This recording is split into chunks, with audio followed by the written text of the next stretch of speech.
hindi naman ako nag-YouTube para sa ibang tao. Nag-YouTube ako para sa sarili ko.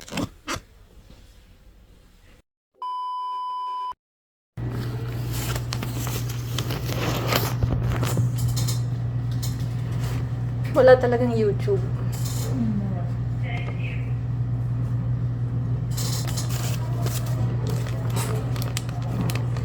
Grabe si ano no, Sara Duterte na. Gulit na gulit kayo. BBM. Ay? May BBM sa galit? Sa ano? Government. Ay, bakit yung nangyari?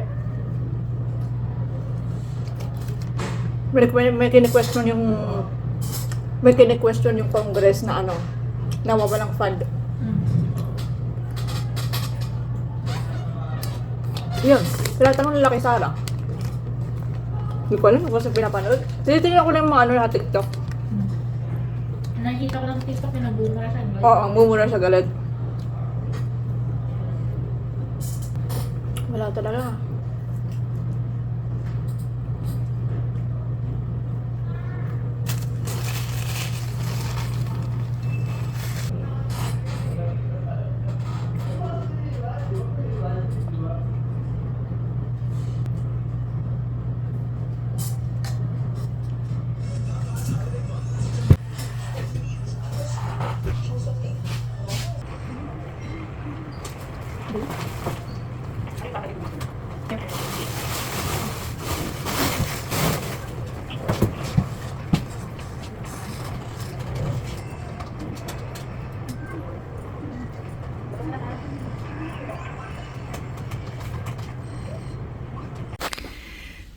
Assalamualaikum.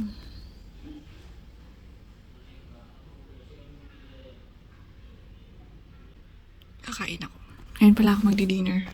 Tingnan niyo yung ano ko, yung tawag dito. Gardenia. Mga 10 days na siya. Hindi pa siya nasisira. Expired na siya siguro mga 5 days na.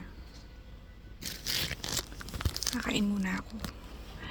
Hindi ako nag-lunch. Hindi ako nag-lunch, tapos bumili na lang ako sa work.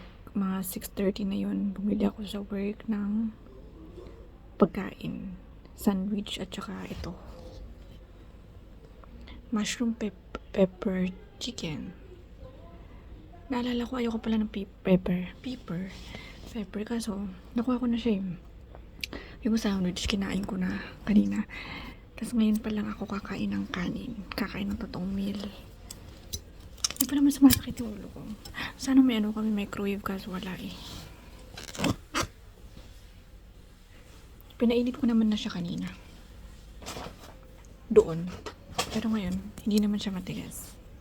Yan siya. Sa 7-Eleven ko siya binili. Ano siya? 89. Ay! Ang tanga ko. Natatanggal pala to. Kuha ko tissue. First time ko kasi bumili ng ganito sa 7-Eleven. Tatanggal pala to.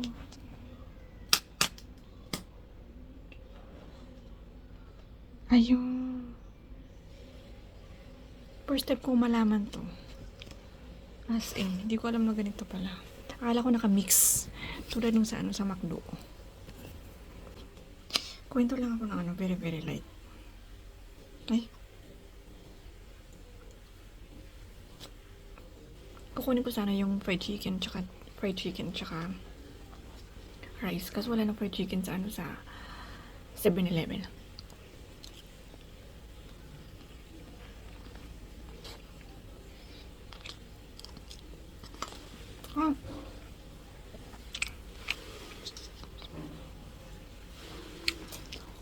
Nakalimutan mo bismillah.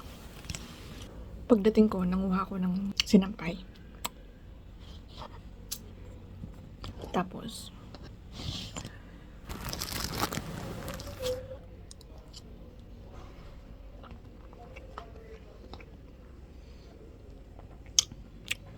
yung binili ko na sandwich doon sa 7-Eleven, tag 59. Hindi masarap. Ano lang siya? May cheese sa loob. Sayang yung pera. 59.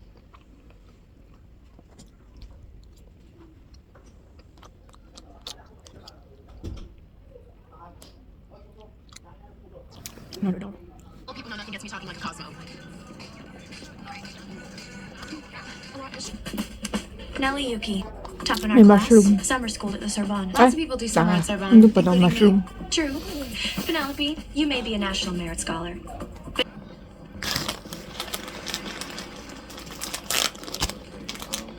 Call you back. Beautiful day you're ruining, isn't Do it? me a favor, please, and leave Serena alone. Yeah, that came Tara out. ko nga magmukbang ng chichirya. What is it? I already told. I'm asking you. Try natin. Well, I got food poisoning and your truck helped me out.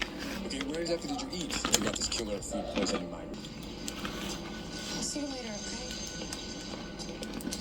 Look, I really don't want any friends. All I want is to be alone and to never listen to Florida ever again.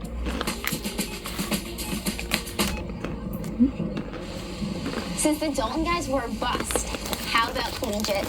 The boys lacrosse team is working out just around. Jenny, look. Assalamualaikum. Late na naman ako nagising kanina. Mga 9:30. Tapos, yung bag ko, visit.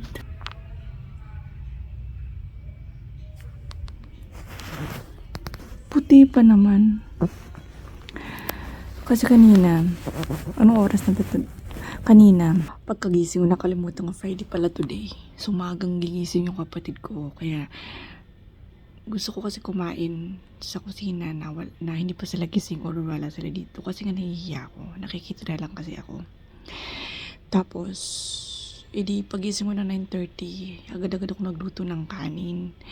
Dinamihan ko na para pang dinner ko rin mamaya. Para mamayang gabi pagdating ko, hindi na ako kakain. Ay, hindi na ako magluluto pala. Lagyan ko lang siya sa Tupperware. Tingnan mo.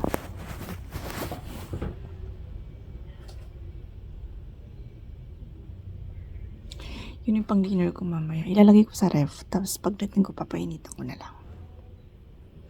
Tapos ito yung ulam ko. As usual, canned goods. Di pa ako nagbe-breakfast. Brunch na ata ka to kasi magto-12 na eh. Anyway, pagising ko kanina, tuwang-tuwa ako kasi nga nakita ko may isa na akong subscriber. Yay! 4 lang kasi yung subscribers ko kasi yung 4 na yun, yung 2 YouTube ko. Tapos yung isa, yung kapatid ko na laki. Tapos yung isa, yung asawa niya. So, 4 lang kami. Tawang-tawa ako. Kasi nga, yung may isa akong subscriber. Hindi ko nga alam kung pamilya, kapatid ko din yung isa na yun eh. Pero, hindi ko alam kung paano tinitingnan sa YouTube. Tingnan ko mamaya. Tapos may isa pa, may first comment pa ako. Nakakatuwa, no? Kasi sabi ng kapatid ko, ba't ka nag-YouTube? Eh, yung asawa pala ng kapatid ko na lalaki. Sabi na, ba't ka nag-YouTube? Ang hirap, mag-ano sa YouTube, kumita sa YouTube. Sabi ko, hindi naman ako para kumita sa YouTube.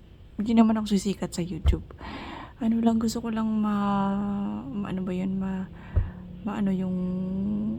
yung everyday life ko. Yung parang, i-video mo, i-upload mo, tapos pag pinanood mo, nakakatawa, ay ganito pala ako kanina, ay ganito pala itsura ko, ganito pala nangyari, di ba? Hindi naman ako nag-YouTube para sa ibang tao. Nag-YouTube ako para sa sarili ko. At saka para rin makita ng nanay ko yung ginagawa ko dito sa bahay. Pinanood niya yung ibang video ko, tawang-tawa siya. Ganito daw pala yung ginagawa ko dito. Eh syempre, iba naman yung kinukwento ko na iba yung kinukwento lang at saka iba yung napapanood talaga. So, yun na yung pastime niya, yung manood ng YouTube ko. At least, diba, may viewers, kahit isa lang. Tapos may isa akong first comment, nakakatuwa. Tapos sabi ko, nag-reply ako, sabi ko, sir, ikaw po yung first comment ko. I'm so happy. Diba? May nakuhang impormasyon ng ibang tao nagaling sa'yo. Friday today. Hindi pa ka nagpa-pray. Pasok ko usually is 2 to 10 p.m. Pero bukas, 12 to 8 na ako. Gusto ko ng duty na maaga. Pero ayaw nila akong pagbigyan. Ayaw nila. Kakain na ako. Nag-iinit na naman yung cellphone ko. Punong-puno na. Tingnan ko nga memory. Rice.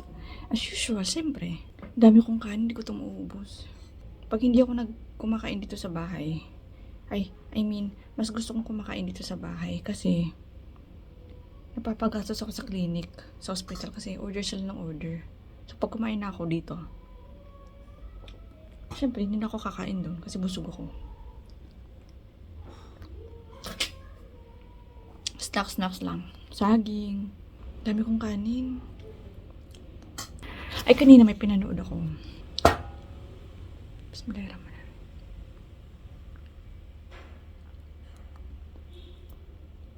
May pinanood ako kanina pero gusto ko siyang flash dito. Kaso, baka makapirate ako. Yung isang ginawa kong video, may copyright. Pero hindi ko na siya dinelete. Hirap mag-edit. Ano daw pag nag-copyright kahit ilang views, wala kang sasagurin. Problema, wala naman akong views eh. Kaya okay lang. Okay lang walang sagurin. Wala din namang talagang sasagurin kasi walang views. Kaya di ko na dinelete. Kaya ngayon, di ko alam kung ano. Laki kasi. Kaya ngayon, hindi ko na siya natatakot ako maglagay ng ibang video sa YouTube kasi nga baka makapiright. Paano nagagawa yung iba nung pag-aaral ko na mamayang gabi? Yung mag-insert sila ng video sa video. Yung video, kunwari, yung video na naka-play, yung reaction video. Paano nila nagagawa yun? This past days, pagising ko, lagi akong gutom. Kasi lagi ako nakaka-script ng dinner. Tapos minsan, nagdi-dinner ako sa hospital. 7 p.m. Pagising ko pagdating sa bahay, hindi na ako kumakain. So, kinaumagahan, grabe yung gutom ko.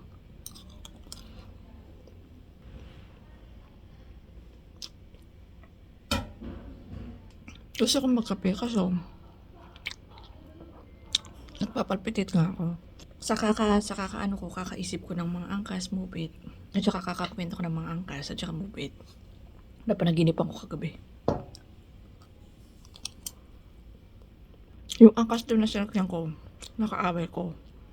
Tapos pagbaba ko ng angkas, nakalimutan ko yung ID.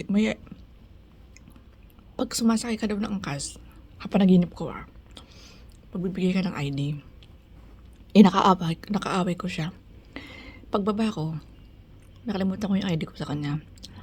So, tinawagan ko siya. Ayun nang ibalik kasi nga inaway-away ko siya. Diba? So, nangyari, hinahabol ko daw siya. Paano ko siya hahabulin? Hindi ko na alam na putol eh. Siyempre, mamaya, magbubuko na ako ng ticket, inshallah. Kasi final na yung kapatid ko, mga anak na siya. Final na daw. January 14. Magbubuko ako mga first week of February.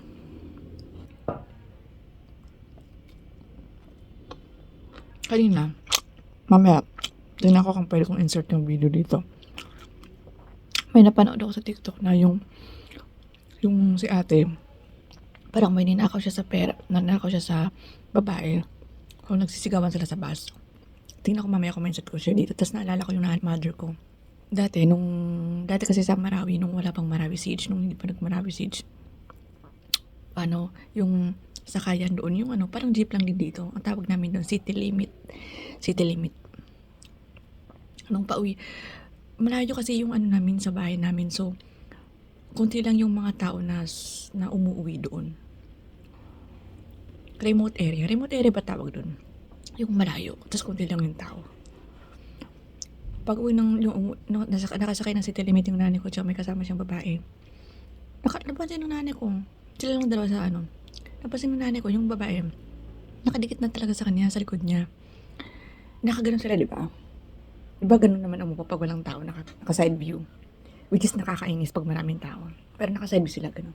Yung babae nandito, naka-side view din. Walang tao sa buong city limit. Pero magkatabi sila. Hindi pinansin ng nanay ko yun kasi nga, naka-side view siya, mahangin, tapos feel mo yung hangin, yung ganun. Ganun lang siya. Biglang napansin ng nanay ko, may gumaganon sa ano niya, bag niya, nasa lap na yun yung bag niya. Pagkatingin ng nanay ko, gumanon yung nanay ko, di, nagulat yung, lowbat ako, kaya pala nag-iinit. Ang init ng cellphone ko, parang anytime sasabog na siya. Mamaya ko na lang kwento. Piling ko, sasabog na yung cellphone ko, i-charge muna ako. Assalamualaikum. Continue mamaya.